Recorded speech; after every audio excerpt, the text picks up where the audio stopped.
All right, today I want to talk about how I set my heaver up for the beach. Call them heavers out here in Virginia. I don't know what nobody else calls them. These are 12-foot Pier and Prevail rod, 4 to 10 ounces.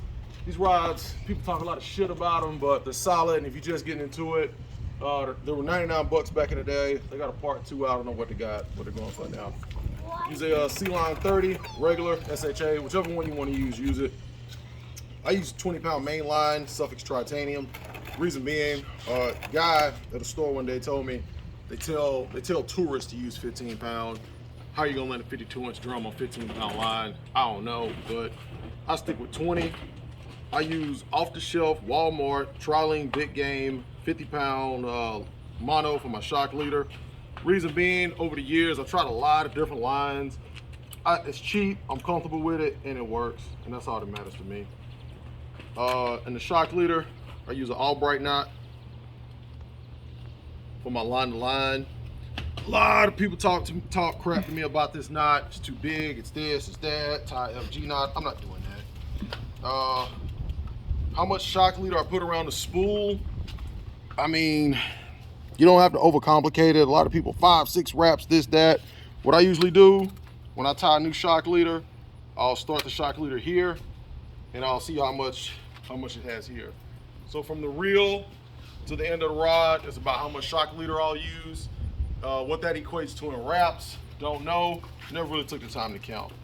This is a centrifugal brake reel. Inside it's got centrifugal brakes that kick out when the spool spins. I keep the spool kind of tight. As you can see, I don't really have a whole lot of play in it. I don't have a lot of play in it, but that's all you need. As far as the rig, like I said, I got 50-pound shock leader. I do a bead to a swivel to a scissor snap. These are kind of hard to find, so I order them on Amazon. They're called Hawaiian snaps. I get them from China. I ordered 500 just so I never have to order them again. It took 3 weeks to get here. Everybody wants to get on this 8nbait hype.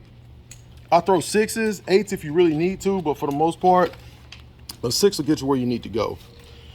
As far as from there, I'll crimp about this much 100-pound leader to a 7.0, 8.0, 9.0 hook, whatever I'm feeling like that day.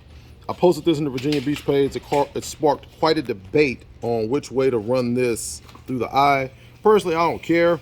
I'll just run it through there, whichever way it comes in. Never had a problem. The hooks I use, the eBay 50-pack special. They got a little spring to them, which I don't like, but they haven't cost me a fish yet, so I really don't care. There's a springiness. You can see it moving. But yeah, this is my heaver setup. 12-foot rod, Pier and Prevail. I got a breakaway HDX in there, but I mean, this one's been my bread and butter. 4-foot sharks, striped bass, bluefish. And if you notice, I got a piece of surgical tubing right here. Reason being, when I first started getting into like more powerful cast, the spool would slip no matter what I would do. I tried tape, I tried gloves, I tried all this crap, but the only thing that worked was putting this piece of tubing over it. I'll kick my rod out, and when I go to cast and I let go, boom, it snaps right down, and I don't have to worry about the spool slipping during the cast. A lot of people think I'll flip this up and thumb the spool during a cast. Now I'm a man.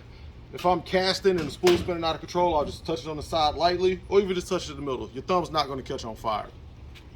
So all in all, that's how I set my heaver up. Leave a comment below. I know a lot of people do stuff different. Leave a comment and let's all learn from each other. Tight lines.